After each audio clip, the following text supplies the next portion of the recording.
Hashtag no music, no intro. We are back. Saints Block Party Podcast. Appreciate you. Sorry, this mic is very sensitive. So one touch of a button and it gets muted. Adam and Wolf here coming and wanting to recap what the Saints did yesterday. Saints Block Party Podcast. Saints yesterday, last night, took Kelvin Banks Jr., offensive tackle, Texas. How are you feeling? I mean, this team just so predictable, bro. So it's almost unreal. Sorry, it's almost unreal how predictable they are. You guys, let me know if my sound's okay. They're so predictable that you start to like think they can't be that predictable. Like they can't go OT again in the first, right? After all these times, like they're not about to do that again, right? And we saw like a lot of the mocks from like the local media running up with Josh Connolly, Kevin Banks. It's like, okay. And then they're actually doing it. It's like, of course they did. Like, of course they picked Kelvin Banks. And you don't even get like the Will Campbell.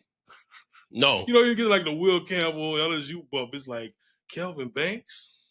Another, he plays left tackle, but it's probably a guard. So you're taking a guard at 9. It's just such a Saints pick. And I've tweeted about this. I don't mind like Kelvin Banks Jr. in a vacuum. Don't mind him as a player. And we talked about this on our last episode that we recorded, that we, with Ryan Ramczyk retiring, how he was a cautionary tale of you can't have that rash reaction to a draft pick when he's drafted. And in theory, right, this could be, you could have Fuaga at right tackle, they move him potentially to right tackle. And if they want to put Banks, put him at left tackle, maybe they have their bookends. And if they have their bookend tackles for the future, you good to go. The thing that just annoys me about it is the process of how they get here. Yes. And it all goes back to Trevor Penning, right? So Mickey Loomis at that pre-draft presser on Wednesday is talking about they still believe in their evaluation and their process. And he's saying that in front of the media, and I'm on the plane. I'm like, how can you say that with a straight face? In 2022, you traded a future first round pick to have two first rounders in 2022, and one of those picks became Trevor Penning, who, if that pick would have hit, if Trevor Penning would have hit, then you don't draft Kelvin Banks Jr. last night, right? But because he doesn't hit, you didn't pick up his 5th year option, and now you're back in the same place. And another thing that annoys me about the process is, if the Saints it feels like the Saints feel like the only way that you can build an elite offensive line is that you have to get elite offensive linemen in the first round. Thank you for saying that, bro. Thank you for saying that shit. I mean, I get it. You target like the best offensive lineman you can get, so you would assume that'd be in the first round. But you don't even have to look at other teams, because like I know the Eagles, they built their team, first round, second round, 7th round. Look at the Saints. When the Saints had great offensive lines, Carl Nicks, Jari Evans, Tyron Armstead was a third round pick. Stinchcomb was I don't remember what pick he was. Steck Street was a 7th round pick. Started for years. Like you got Bushrod was a 5th round pick. Come on, bro. Like you draft talent and you coach it up. Like what happened to that? When did they lose that recipe? At some point, it's like they have to feel like they got to go back to the well in the first round to at least have a chance to get a good offensive line built. And it's just like, and we've yet to see that offensive line come to fruition. And that's the thing. If you could show me that the offensive line is a top 5 unit, a top 10 unit, and it's a weapon. weapon. I'd be like, all right. And it's funny too, because thinking back when we went on the NFL Daily after the Dallas game, we said I said on Greg's podcast, I said, man, the Saints got a top 5 offensive line in the league, and then shit blew up. So maybe the bone, maybe it's there, and that's what I'm thinking. Maybe that's what Kellen Moore maybe looked at and said, look, there's a potential for a good offensive line here. And I talked about it too. Like even going back earlier this, summer, I'm just like, it's not a terrible offensive line. It's one of the things where you get the right puzzle pieces in place, it has potential to be like a good offensive line. You got Fuad, who showed promise as a rookie. You got, Eric McCoy, oft injured, but when he's healthy, he's one of the best centers in the league. Cesar Ruiz, average guard, but he's a decent starting guard player. So, but left guard and the pinning spot, the right tackle, are just huge issues. Huge issues. I don't know. There was someone in the chat, PJ. I don't know who PJ was, but Mark got him out the chat. So okay. Appreciate you, Mark. Shout out PJ. Whatever you say, bro. I never see it. We're PJ Williams. Here's I wish I it's kind of hard with the setup that it is right now, but I wish I could share. Someone said that we set up in the Dennis Allen chair special, like the two chair special, bro. I wish I could share the picture of it. So to me, this was the story. This was the story of the night, bro. When they panned to the Saints draft room, there was no celebration, bro. There was no celebration. There was no high fives. There was no hugs. There was no daps. There was no fist bumps. There was nothing. There was absolutely nothing. And you juxtapose that to literally every other team that made a draft pick last night. Every team. Everyone else in their front offices. And maybe I'm not saying every team is a harmonious unit, right? But at least on draft night, it seemed like they were. I have been saying on this podcast, my friend has been telling me for the last 2 to 3 plus years, there is so much dysfunction and messiness and everything going on in the front office. I heard that 2 weeks leading up to the draft, like there's just so much there's no cohesion in that picture. That picture was the perfect screenshot and example of it.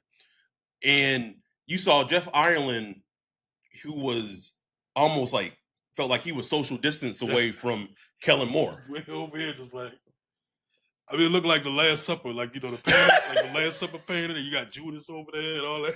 It's like, what is going on here, bro? And look, we've been reporting it on the podcast that there's been dysfunction, there's been division in the front office. Of course there has. You had a situation where the starting quarterback is injured, and not everybody knew it in the front office, in the coaching staff. Not everybody knew it. Oh, shout out to Alt Breer, who reported a couple of days ago, literally a couple of days ago in his article, that before things went south, that Derek Carr went to management and asked for a raise. And so I got clarification on that this morning, that not only did he ask for a raise, this man went to Mickey in the front office. Derek Carr had the nerve to ask for a $50 million 50 M's, man. 50 M's, Ryan. He said 50 M's, bro. He said, I'm 14-13 as your starting quarterback, nigga. I need $10 more million. Been injured 3 seasons in a row. Hadn't thrown 30 touchdowns ever, I think. Well, maybe 1 year, like 10 years ago, maybe. Like, what? $50 million? But like I said, I said in the Discord, yep, that was 100% of, look, I'm going to ask for something crazy so I could be like, well, y'all won't give it to me, so I'm out of here. I want out of here. You know what I'm saying? Like, because he knew he's not getting $50 million from anybody, from nobody. Brian said, I know y'all lying. No, bro. What we got to lie about? 50 M's, bro. It was reported by Albert Breer in Sports Illustrated. He just didn't have the number. I'm telling you what the number is. 50 M's. Loomis said, "Take these 40 M's. You don't have to." So that's the crazy part, right? That's the crazy part. He asked for 50. You would think you'd be like, no, I'm not paying you that. Mickey said, here, I'm going to give you 40 sight unseen. You don't got to get a physical. You got no physical. You ain't got to be here. You got to show up for nothing. But yeah, Brock Purdy about to get $60 million. He done went to a Super Bowl. He done took his team to the NFC Championship. And here's and listen, it's the Banks pick was one pick. There's still a lot of draft left to happen. Tons of draft, man. And so we'll see what the full vision is. But Kellen came from Philly. Daniel Jeremiah was beating the table about, he felt that Kellen was gonna take what he saw in Philly, whether it be offensive line, defensive line, kind of build that direction. Yeah. Excuse me. Makes sense. It does.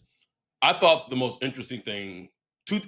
most interesting things about last night to me was the mood of the draft room, because you could feel and sense the tension in the draft room when the pick was made. And kind of along with that is the fact that the Banks pick was a Kellen Moore and Mickey Loomis collaboration. One of the biggest questions I had coming into this draft was, how much input was Mickey Loomis going to have in the draft process? Because we know last year, after he had a debacle in 2023, when his hands were all over the draft, it seemed like he got pushed out. 2024, he got pushed out the draft room almost completely. I wonder if Dave Ziegler no longer being in the building had something. I don't know that. Those are just theories. So then to hear that last night that it was a Kellen and Mickey collaboration of Banks being the pick, it's like, oh, so now Mickey has some say again in the draft room. And to know that, so I asked my friend, I said, well, what did Jeff want? What did Jeff Ireland want? And I was told Jeff Ireland wanted either Jalen Walker, who went to the Falcons, or Mikael Williams, both Georgia players, edge rushers, who went to the 49ers. Makes sense. Makes sense. And look, we could hop on who we wanted. Jalen Walker was like one of my top draft babe, bro. 2 or 3 favorite players in the draft. And I didn't have a lot of draft bays in this draft, but he was one of them. He was one of them, man. And go to the Falcons, bro. He goes to our division rival, and he's going to be going against the player in college that he terrorized when they played, bro. If I'm not crazy, I think Kelvin Banks gave up 1 sack last year, and that 1 sack was the Jalen Walker. So how do you look at that? On one level, it's like, wow, it's impressive you only gave up 1 sack. Then it's like, you give it up to the dude we're going to play twice a year and probably going to play there 10 years. And like they finally got their like impact defensive player that they've been looking for years and shit. Just pissed me off. Our dude Dante say, when the Falcons play the Saints, Jeff Ireland gonna be in the suite, and if J-Line put some hot sauce on Kelvin, bro, he gonna be in that bitch with his arms crossed, like, y'all wanted this nigga, huh? This what y'all wanted. This what y'all wanted, huh? This what y'all wanted. Okay, is this your kid? Shout out to Malik J for the $4.99 super chat. He said, "Get Carr out of here, please." Shout out to y'all. Appreciate you. Yeah, bro. He getting out. When it be okay? So okay, let me pull out my phone. Thank you, Justin. Justin Cash, $2 super chat. Expectations for round 2: Sanders, Trey Harris. I'll get to that. We're gonna get to that. Pulling up what I was told. Someone had a theory that they told my friend, and I don't know if this would happen, but it would be also the most Saints thing ever, because it's not sourced. I want to be clear in saying that, but just wouldn't it be something if like the Saints passed on quarterbacks in both the first round and the second round, and then like Carr's shoulder magically just like started feeling better, bruh? Oh, he's like, this don't hurt as bad as I thought. That would just add extra suckage to everything. Because like the one positive thing we're holding on to, like even if they don't draft a quarterback, high this year is like, well, at least Carr is gone. Carr in the DA era is over. If you run that back, that is just like, you know what? I might not be on a podcast this season. I can't do it, man. I can't do it.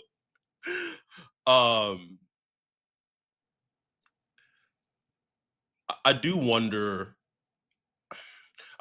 if this, because I wonder at this point if Jeff Ireland feels like why am I here? For real.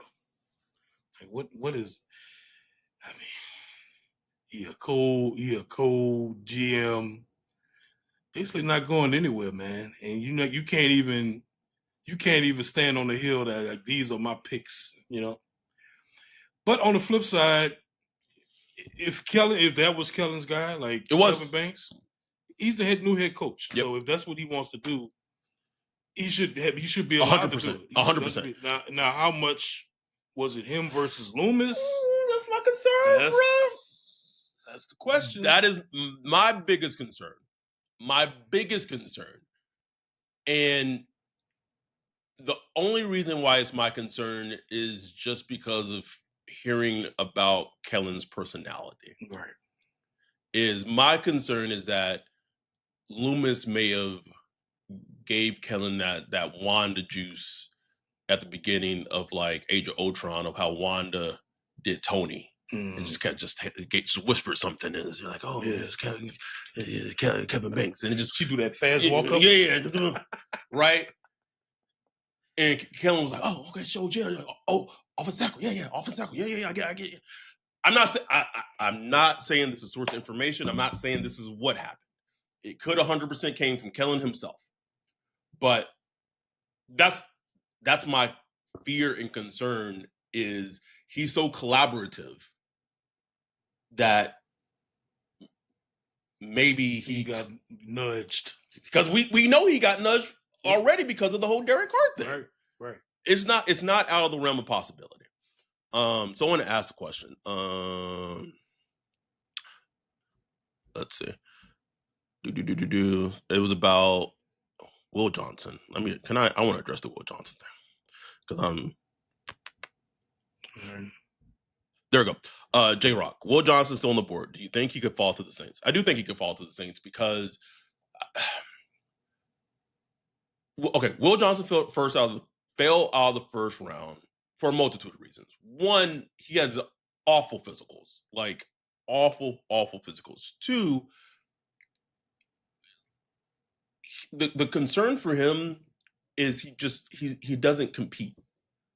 And there are I'm not going to dive into like the whole thing about it, but there are very, very valid concerns, embedded concerns that he essentially not just shut himself down last year for Michigan when they weren't winning, but that he was like avoiding competition and like purposely not wanting to go against players because he thought he was going to get exposed last year in Michigan. So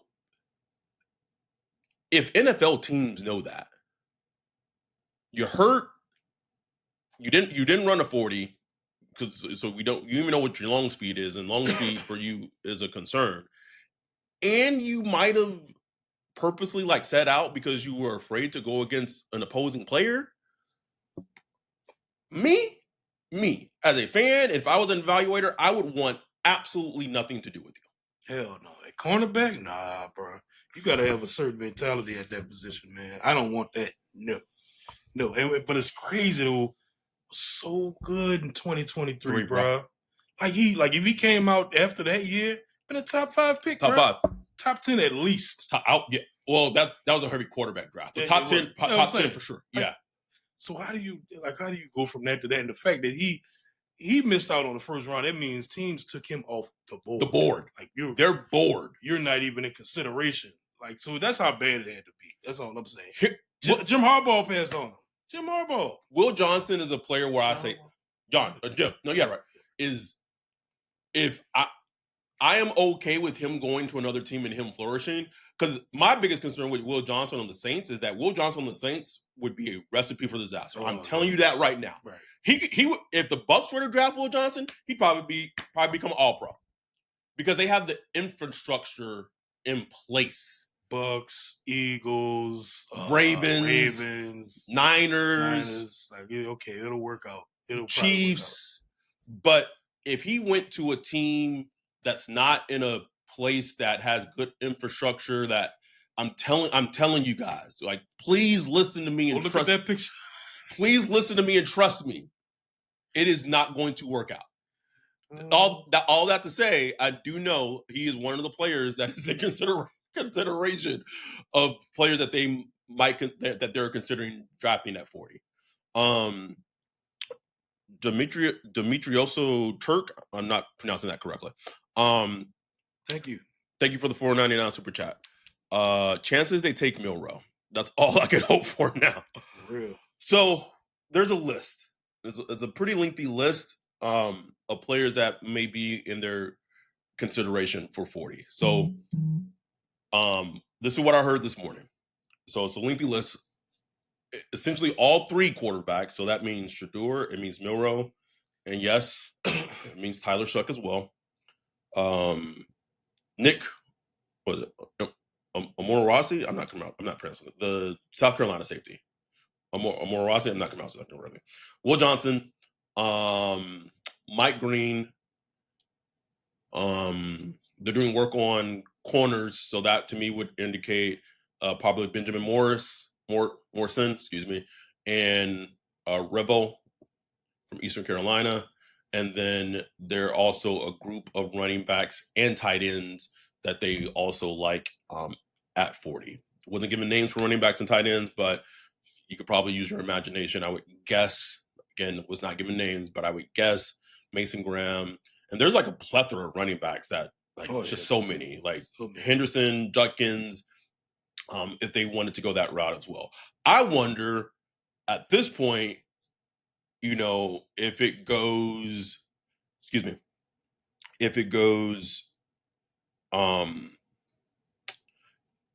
if Jeff goes, all right, y'all niggas got what y'all wanted in round one. Let me take over. I need to do something. I don't know what that something is. Cornerback. That's just special, bro. So special. That's just special. Because also, can we go back to the first round real quick? Hearing where their cloud was back in January to hearing where their cloud ended up in, so fascinating. Yeah. Okay. So their cloud back in January, from what I heard, was Mason Graham, Tetaroa, Abdul Carter, Will Johnson. Okay. So those are the four players I was told. This is back in January. The players that they ended up finalized cloud. But this cloud seems like more of a Kellen and Mickey collaboration, not Jeff, from what I could tell. Mason Graham, Banks, Mimbu, Tet was in the cloud, Genty was in the cloud, and I'm maybe blanking on a player. J-Lock, do I know who that was? No. I may be blanking on a player. So there are some things that tells me that Kellen's voice did weigh in more in the process. Because I was told had Genty fell to 9, the only way that he would have been drafted is if Kellen made it happen. Mm-hmm. So the fact that Genty ended up being in the final cloud tells me that his voice had weight, which is, I'm not saying that that's a bad thing. That's a good thing, right? But so many of the players I just named, Mason Graham being one, or Mason Graham excluding, so many of those players are offensive linemen. Yeah. Yeah. Mimbu, Banks, Will Campbell. That was another one. Yeah. And look, I mean, Kellen Moore, he spent years with the Dallas Cowboys, especially when they had one of the better offensive lines in the NFL. It worked for them. And, he had when he with the Eagles, obviously. So, I mean, he's approaching it correctly. Like, you need to be strong in the trenches, which is a correct approach.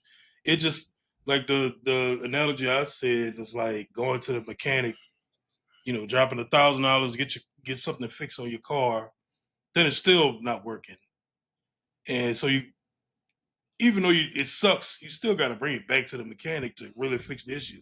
The problem with the Saints is they keep bringing it back to the same mechanic. Same mechanic, it's bro. like, what changed?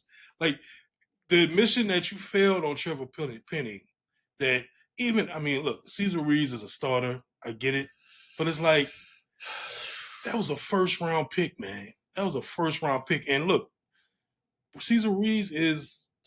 I know Jeff mad at that too, bro. Like, he's replaceable. You know what I'm saying? And that's another thing. That was a Sean Payton thing where Sean pulled rank because he was mad at Larry Warford. And Jeff, like, in the corner, like, man, if y'all would have just drafted Jonathan Taylor, we could have had Jonathan Taylor paired with AK. We could have had a run game that was formidable for years to come. Like, I know Jeff, like, why do I even build the board, bro? For real, man.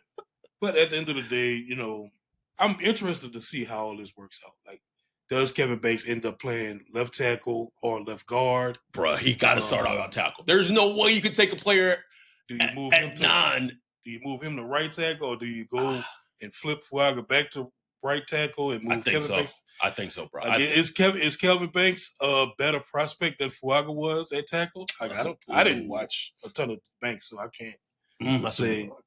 It's just like, I would guess. I haven't asked my friend. I would guess that their understanding, their logic is we're going to put Banks at left tackle.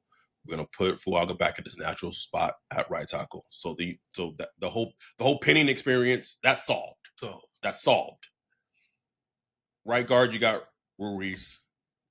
You have Eric McCoy at center, and then at left guard, you got Salsa Verde. You got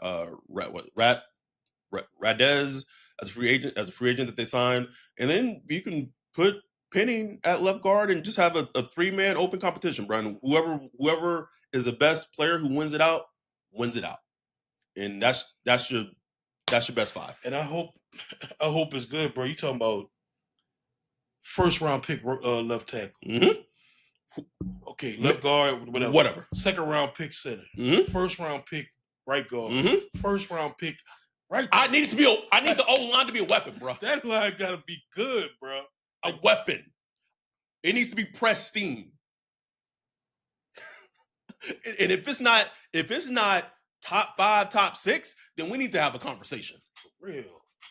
And if it's not top 5, top 6, Mickey Loomis needs to lose his job. Because that's heavy investment, bro.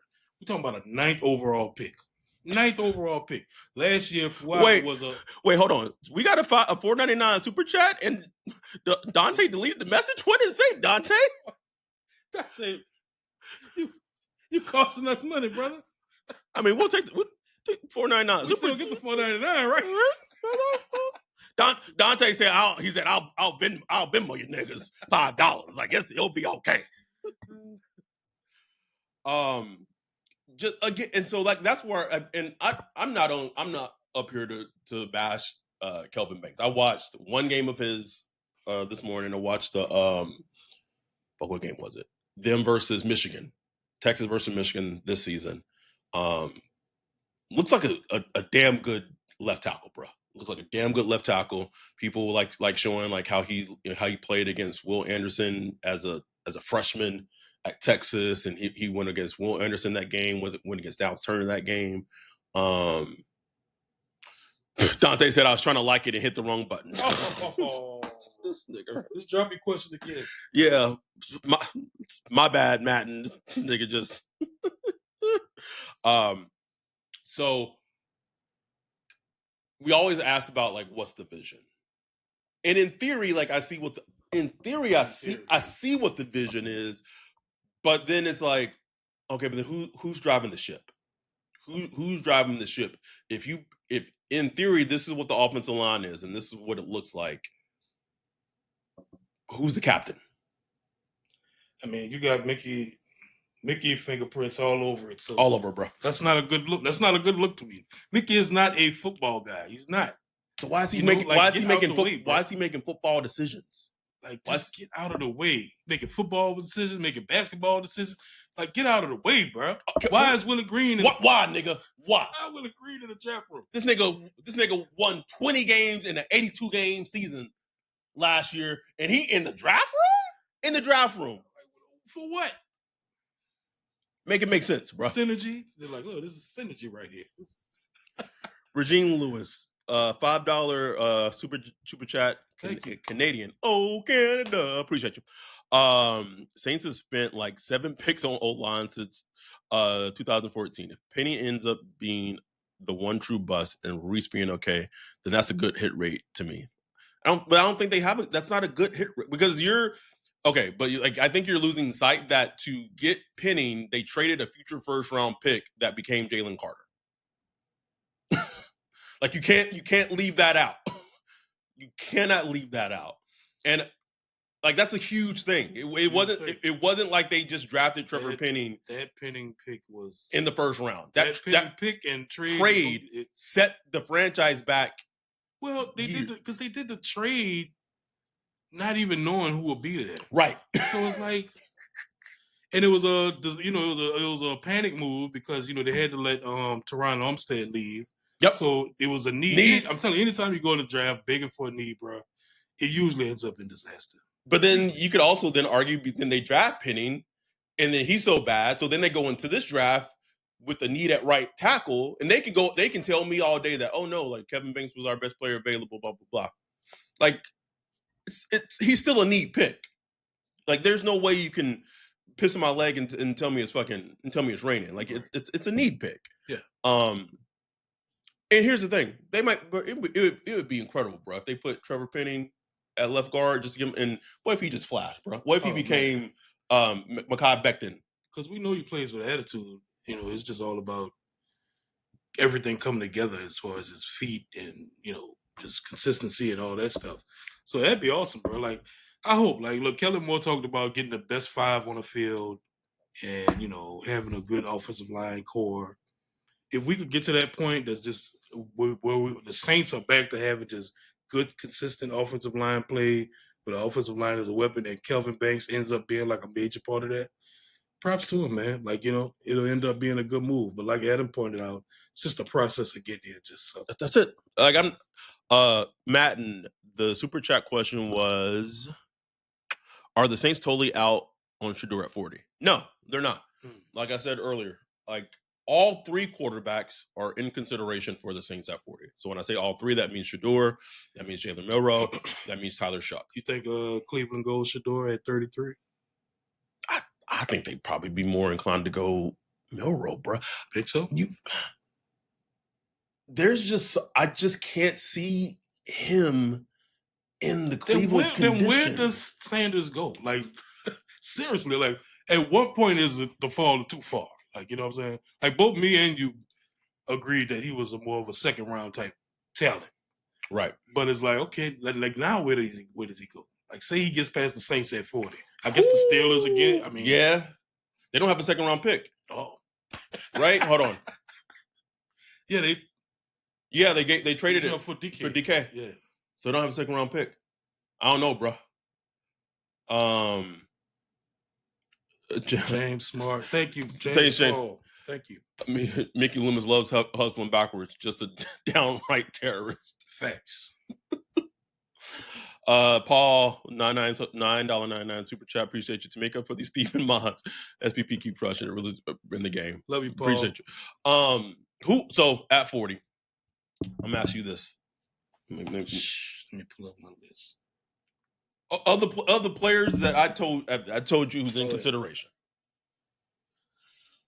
The 3 quarterbacks, the super athletic safety, Nick Amarazi, whatever I'll say it. Mason. I wasn't told Mason Taylor by name, but just think of like the running backs and tight ends that are going to be in that area. Will Johnson, Revel, Benjamin Morrison, like who? Emma Rory. Thank you. Like if I see it, I can say it, but like if I can't see it, thank you, Anthony. Who is the player that you would want the most? That you would want the most at 40? I'm gonna go. Non-quarterback, I would go Mason Taylor. No, you can put quarterback in there. Quarterback, I would want Miro. Non-quarterback, I would want Mason Taylor. If they decide not to go quarterback, give me Mason Taylor. I would agree. Yeah, I would agree with you. I almost said just because I love him as a player, I almost said Judkins because man, Oh man, I love me some Quinshawn. But it's like I don't know. But this running back class is so deep, and we've already seen running backs have already started to slide a little bit. Because people thinking like they might get 3 or 4 in the first round. No, I mean it went 2. You had Omarion and and Genti, of course. But I mean, running back is still deep, bro. Like you, teams are going to be drafting running backs. Trayvon Henderson, Dalen Sampson, Quinshawn Judkins, Caleb Johnson, Scatterboo, Etienne, Jaden Blue gonna be later. Damian Martinez, Ollie Gordon probably gonna be 7th round or some shit. My draft base, Taj Brooks gonna be like round 6, round 7, and like RJ Harvey, my draft base, bro. Come on, man, Taj Brooks. You got so many, bro. Like the one player, I could talk myself into Will Johnson because of the talent. The one player for me, like I wouldn't love Will Johnson. The one player I hope that they don't draft at all is Mike Green. Yeah. I can't explain it, y'all. Spidey sense is tingling, bruh. When I was at his podium at the combine, you can give me Nick Scorton, you can give me Landon Jackson. I'm technically Scorton right now. You can give me anyone else at 40 at edge rusher. Keep Mike Green away from my team. It's just something about him. It was just this feeling that like I want nothing to do with him, bro.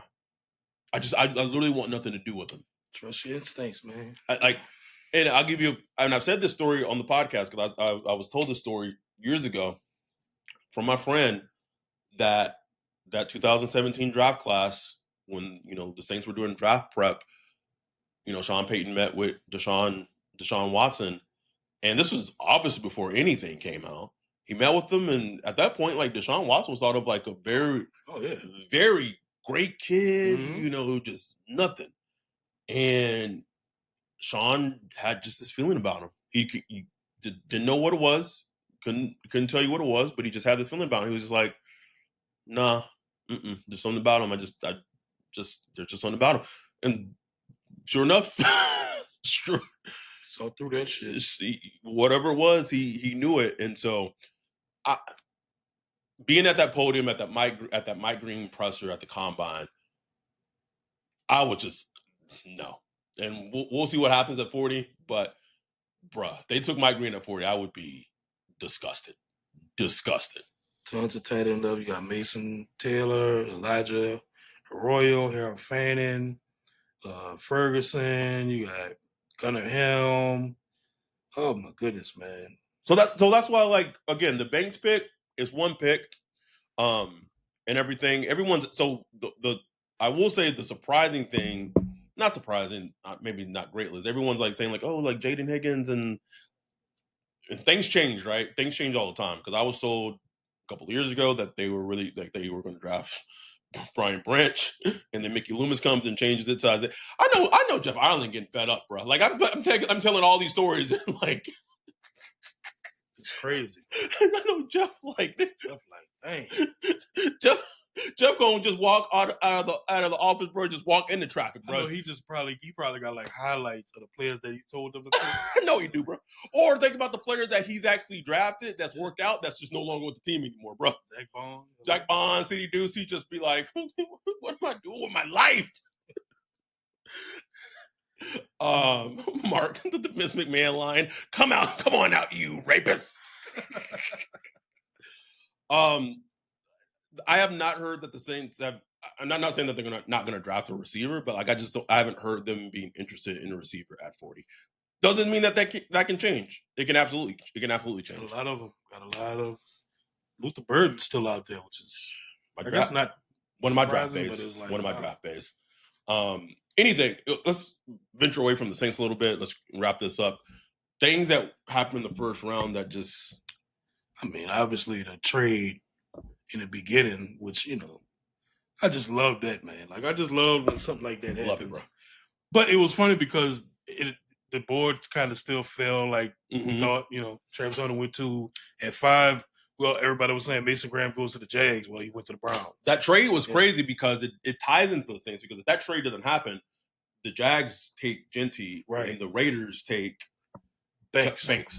And then it's like, wonder what happens then. That's a great question, because I think because then Tet was off the board. I think then they have to fall back to Jeff Ireland's, because at that point, all the players pretty much all the offensive linemen that they wanted were off the board. Right. So they would have probably had to follow Jeff's plan. So I think at that point the pick would have been Mikael Williams or Jalen Walker, because I don't know who Jeff had over who. To be fair, yeah.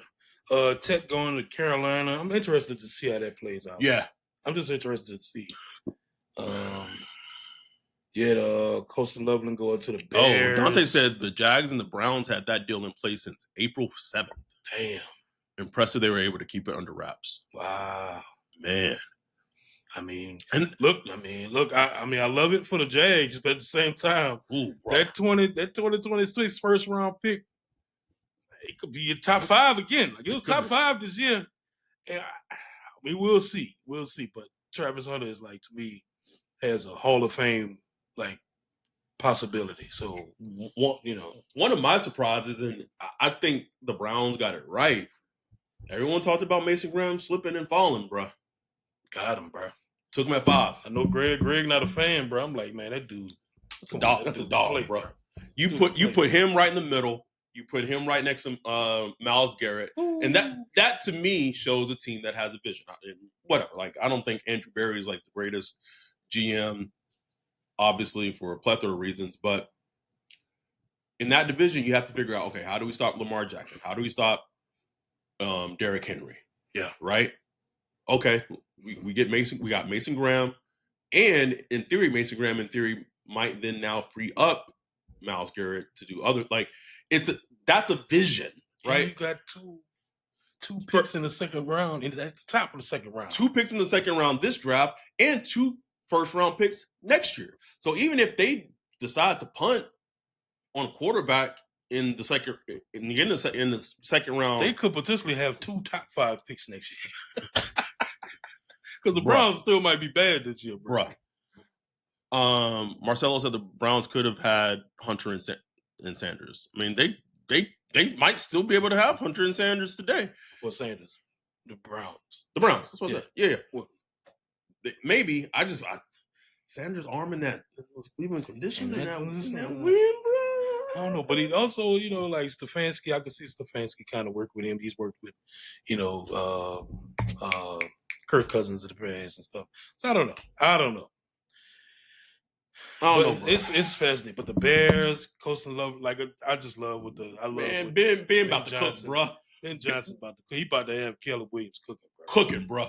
You got Colston Loveland with Cole Kmet. They fixed their offensive line in the offseason. I just love a team that has a vision and a plan. And I'm not saying, well, I mean, I'll believe it when I see it, when I start seeing it together. But like, at least with teams like the Bears, it is very clear early what the vision and the plan is. Right? Like, it's like, oh, okay. I know what they about to do. I love how things kind of play out as they should. Yes. We talked about Shedeur Sanders was a second round talent. Talked about it, bro. Falls out the first round. Tyler Warren. Tape don't lie, bro. We talked about Tyler Warren ad nauseum, like, good player, but damn, the top 10, top 5 player? I don't see it. He goes, 14th to the Colts, which is a great fit, great pick. Like, I love it. I love that. Yep. It just makes sense. So I love when, like, after all the mock drafts and all the talk, it just things fall into places they should be for the most part. So you say that, right? Tyler Shook. That's what we about to see. We about to find that out today. If that's bullshit, if that's planks, as you like to say. No, that's not me. That's our dude Jake. Jake came up with that. If that's a draft plant, or if that's real, we about to find out today. I ain't buying it. I do not believe. Regine Lewis says, "Let's not get carried away. The Bears have not done anything in like a decade and a half. Let's pump the brake." I'm not. No one's putting the Bears in the NFC Championship game. I'm just saying that it's the vision of what you can see the vision. That's all I'm saying. That's all I'm saying. And as a fan of football, that you can't see the vision for a team that we've been asking for years. What's the vision? Since 2020. It's nice to see. Now, I'm sure the Saints will tell you that, our vision is that we build in the trenches and we build like that's the quarterback. Who is the quarterback? How you have a vision? You can't even have an honest conversation in a press conference about the situation with your quarterback. I'm not answering any of our Derek Carr questions. This is a pre-draft This is a pre-draft presser. Stop it. Gonna swear to God, like the way he addresses and talks to Cat, bro, smack shit out. Smack shit out. Smack shit out, bro. Cat be cool with him. I'm like, man. What else I wanted to ask you? Falcons. I see you doing that. Okay. They gave up a future first round pick to trade back up to draft James Pierce Jr. So they back it up, Terry.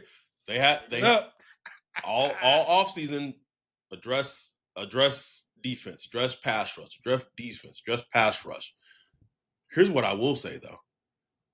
When you're a team that has already drafted your quarterback and you feel like you have your quarterback of the future, you can get a little freaky. You can get a little freaky. Now I'm not saying I'm advocating for to trade a future first round pick for an edge rusher. Especially if James Pierce. Greg said Terry went full Loomis. He said, "You never go full Loomis, bro." The fact that Loomis is a negative epithet now is like, but it's true though. But you know what I'm saying? Like I love Jalen Walker. Wasn't like crazy about James Pierce, but I could see the intrigue there. And I hate the Falcons, so I hated the move. I love that they gave up a future first round pick. I hope it goes terrible for them. But I hated. I just hated seeing that because they've been stalled for pass rushes for years, bro. And they got some juice now. They got some juice. We'll see if it works. I'm hoping it don't work. Team I want to talk about the Giants. Hey, how long we been saying the Giants dart? Giants dart. Something about it. I called it in January. I was thinking top 10. It didn't go top 10, but the connection was there. Connection was there, man. I just felt it. I was told something early that the Giants really liked Dart all the way back in January. Yeah. When I saw that trade up last night, I'm saying that's Dart. Oh, it's Dart, bro. That's Dart. The fact that you get Abdul Carter, I was told that their plan is to, they picked up Kayvon Thibodeau, 5th-year option. Their plan is to hold on to him throughout and up until the trade deadline. You can kind of see what they have. See what it is. Just smart. And then, listen, man, Joe Shane got a lot of deserved heat last offseason. But at least this is how it's set up with Dart and what he has in front of him. And what they traded up to go back and get Dart, which was chump change, really. Yeah. Like, it was nothing. And if I recall correctly, the last year draft class was pretty good. Yeah. Malik, Tyrone Tracy, Theo Johnson, and they have a safety that I'm blinking on. The defensive line looked good. Like, it's coming along, you know what I'm saying? I mean, they might still get fired after this year. Right. But, look, Abdul Carter, I feel like he could be potentially be like a Von Miller type pass rusher. And you get Jackson Dart. You're not forced to start Jackson Dart early. You got Russell Wilson. You got Jameis Winston in the building. It just makes sense. And I think Daboll will work well with Jackson Dart. Well, that's what Anthony just said. The real question is Daboll around next year to see it play out? Might not be, bro. Might not be. I mean, it's just a game, bro. But if that's the thing. Like, if Dart, I wonder, like, was Dart a Daboll push to like save his job, or was that like an ownership thing, like with Sean Payton, where it's like, we need y'all to get a quarterback? So I was okay. So I got intel for every team in the 32. So let me pull it up. So 3. Okay. Oh, so this is about the Jets. Owner wants a quarterback within the first 2 days, but won't mandate they take at 3. We'll take Abdul Carter. Kayvon will have his 5th-year option picked up and will remain on the team until at least the trade deadline, which I just said. They hope to have a top 5 defense. So like that's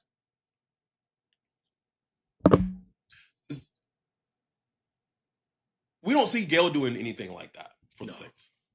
No. So John Mara comes out, and so we know with the Broncos last year, like you just said, Broncos told Sean Payton, you have to draft a quarterback in the first round.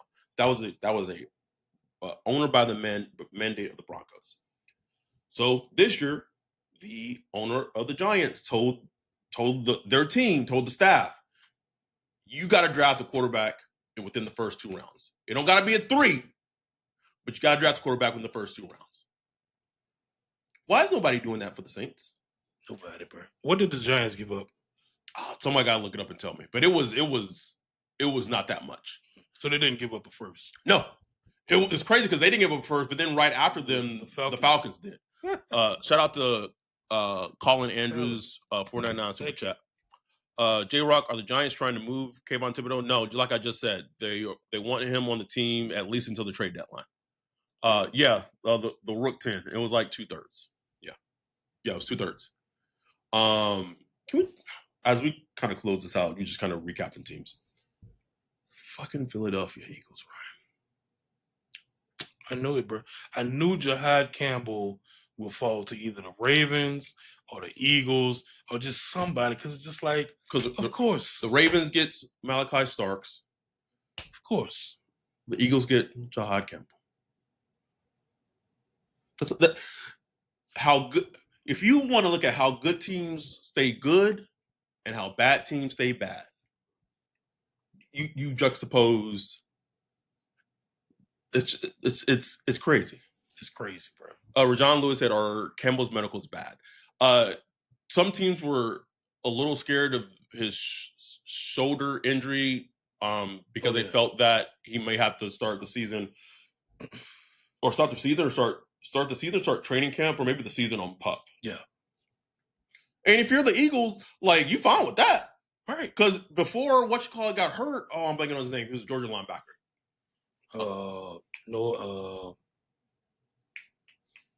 I'm blanking on his name. But he was finally like breaking out. Yeah. Next to Bond, and then he got hurt. So if he's expected to be back, like, you don't got to rush Jahad Campbell at all. You don't, man. Let him get healthy. Bro. You got Zach Bond, who you just picked. Thank you. Dean. Yeah, Dean. You got Zach Bond that just got paid. You got Jahad Campbell, who could play off-ball linebacker and edge. So you got Vic Fangio. And Nolan Smith. They about Vic Fangio, bro. They about to go stupid, bro. Sick of this shit.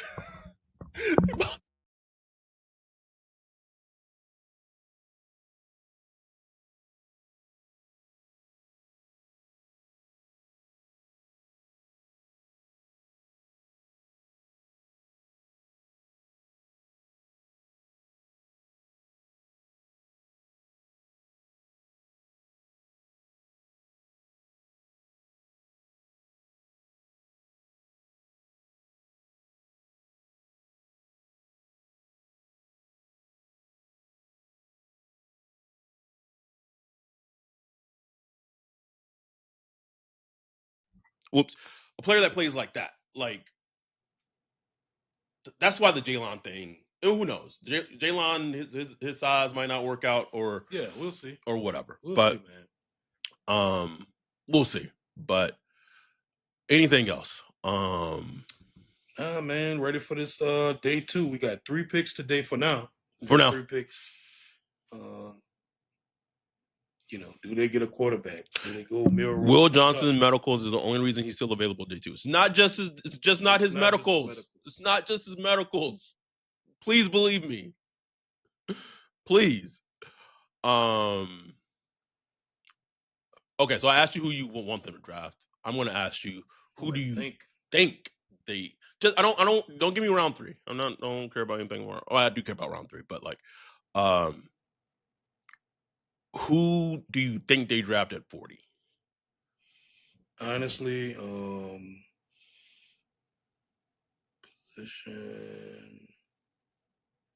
I think Jeff Ireland gonna get his, and they gonna go get Nick Amorari or whatever. Oh, you Just go get a safety. You know, just meat potato draft, bro. Just that meat potatoes. Jeff Ireland, he gonna get his. So they'll go get the safety, which I haven't watched him at all. I don't know. Just that second round DB, bro. Ben Goodwin said Lindsey Theory went on NFL Live earlier and said the Saints aren't going to force a quarterback in round 2. Okay, maybe. I think the thing that when it comes to the Saints, and this is not. Let's say this. It's not what I think. What I know when it comes to the Saints is that right now, no one knows when it comes to the Saints because there are so many people driving the ship. Exactly. So when things get leaked to the media, that might be the case for 1 minute, right. but like that can change. Like that's the issue and the problem right now.